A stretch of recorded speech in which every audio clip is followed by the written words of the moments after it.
नमस्कार दोस्तों, मैं हूं डॉक्टर अमरीश खारी। आप देख रहे हैं डॉक्टर खारी। आज की इस वीडियो में हम बात करेंगे बायो कॉम्बिनेशन दवाई के बारे में। इस दवाई का नाम है कैलकेरिया सल्फ। कैलकेरिया सल्फ्यूरिका भी इसे हम बोल सकते हैं। काफ़ी सारी पोटेंसी में आती है, पावर में आती है, 3x 6x 12x। तो अलग अलग पावर की अलग अलग डोज होती है।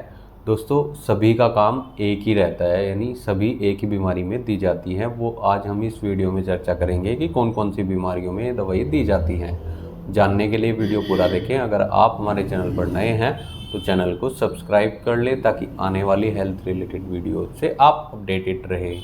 वीडियो के अंत में मैं आपको इसकी सही डोज भी बताऊंगा। इस दवाई का काफ़ी बीमारियों में यूज़ किया जाता है, जैसे त्वचा रोगों में हम इसे एक्जिमा में दे सकते हैं, बॉइल्स में दे सकते हैं, पस होने पर दे सकते हैं, या फिर ये दवाई ग्लैंड्स पर भी दी जाती है, ग्रंथियों में होने वाली बीमारियों में दी जाती है, जोड़ों में होने वाले दर्द में भी ये दवाई दी जा सकती है। आज की इस वीडियो में हम चर्चा करेंगे कि इसमें कौन से लक्षण होने पर इन बीमारियों में दवाई असरदार रहती है। कि मैंने आपको बताया स्किन डिजीज़ में एक्जिमा में दी जाती है। ये दवाई एक्जिमा में तब दी जाती है जब पेशेंट को स्किन डिजीज़ में खुजली हो और साथ में बर्निंग सेंसेशन हो। और कई बार पेशेंट को पस फॉर्मेशन भी देखी जाती है, एब्सिस बनते रहते हैं शरीर में।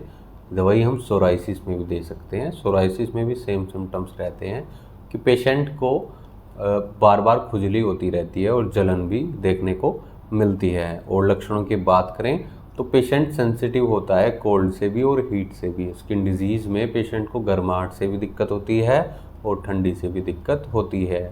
ऐसे लक्षणों में स्किन डिजीज़ की दवाई बहुत इफेक्टिव रहती है। त्वचा रोगों के और लक्षणों की बात करें या और बीमारियों की बात करें तो पेशेंट के अंदर शरीर पर कहीं भी घाव हो गया हो जो अनहील हो, हील ना हो रहा हो खुद से, या कोई कट लग गया हो और उसमें से पस फॉर्मेशन हो रही हो या डिस्चार्ज हो रहा हो, उसके बाद फॉर्मेशन के बाद पस निकल रही हो और साथ में खुजली भी देखी जा रही हो, ऐसे लक्षणों में, ऐसी बीमारी में दवाई बहुत असरदार रहती है। इसके अलावा जो पेशेंट के हाथों की छोटी उंगली होती है, अगर उसमें सूजन आ जाए तो उसमें बहुत इफेक्टिव रहती है। पेशेंट का जो लोअर लिम्ब होता है, यानी हमारे जो टांगे होती हैं, लेग्स होती हैं पूरी, उनमें अगर भारीपन महसूस हो तो उसमें भी असरदार रहती है। बस फॉर्मेशन होने के बाद अगर पेशेंट को बुखार आ जाता है, इंटरमिटेंट फीवर आता रहता है, कुछ टाइम के बाद फिर से फीवर आ जाए, रिकरेंट फीवर हो, तो उसमें दवाई असरदार रहती है। इसके अलावा पिंपल्स में भी ये दवाई दी जाती है। अगर पेशेंट को फेस पर पिंपल्स हो गए हों या फिर स्कैल्प पर पिंपल्स हो गए हों और उनमें से पीला डिस्चार्ज होता रहता है, पीले कलर का डिस्चार्ज होता रहता है और वो पिंपल्स भी पेनफुल होते हैं, उनमें दर्द बहुत ज़्यादा देखने को मिलता है, तो ऐसे लक्षणों में भी ये दवाई बहुत असरदार रहती है।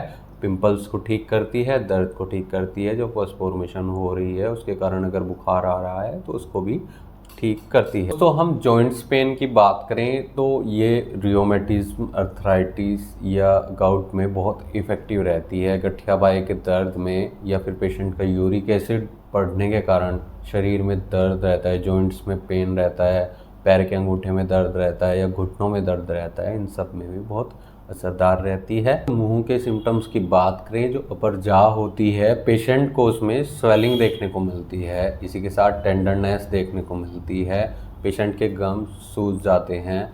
और लक्षणों की बात करें तो पूरे शरीर में पेशेंट को कमजोरी महसूस होती है। शरीर के हर हिस्से में ऐसा लगता है कि कमजोरी आ गई है, हाथों में, और जब पेशेंट चलता है तो उसको पैरों में और टांगों में भी कमजोरी महसूस होती है। जब कुछ भी काम करता है तो पेशेंट को उसमें कमजोरी ही लगती है। और दोस्तों, जो लोअर लिम्ब की मैंने बात बताई कि उसमें भारीपन रहता है, टांगों में हमेशा भारीपन रहता है कमजोरी के साथ। इसी के साथ जो अपर लिम्ब होता है, यानी जो हमारे कंधे होते हैं या फिर जो कोहनी होती है, रिस्ट होती है, तो यहाँ पर पेशेंट को दर्द होता है, लेकिन रात के समय होता है। वो चाहे गठियाबाई के कारण हो या सर्वाइकल स्पॉन्डिलाइटिस हो, तो उसमें भी पेशेंट को अगर दर्द होगा तो दिन में नहीं होगा, वो सिर्फ रात में होगा। ऐसे लक्षण में कैलकेरिया सल्फ बहुत इफेक्टिव रहती है। तो ये दवाई क्रोनिक हेडेक में बहुत इफेक्टिव रहती है। जिन लोगों को पुराना सिर दर्द रहता है, सुबह को अगर पेशेंट को दर्द होना शुरू हो तो वो दोपहर तक रहता है और शाम तक वो लगभग बना रहता है, तो ऐसे लक्षण में पुराने सिर दर्द के ये दवाई बहुत इफेक्टिव रहती है। दोस्तों, इन बीमारियों के साथ साथ अगर पेशेंट को नोज़िया, वोमिटिंग यानी उबकाई आती है या उल्टी आती है या फिर खांसी रहती है, कफ बनता है, तो ऐसे में भी ये दवाई बहुत असरदार रहती है। आप इसे पेशेंट को दे सकते हैं।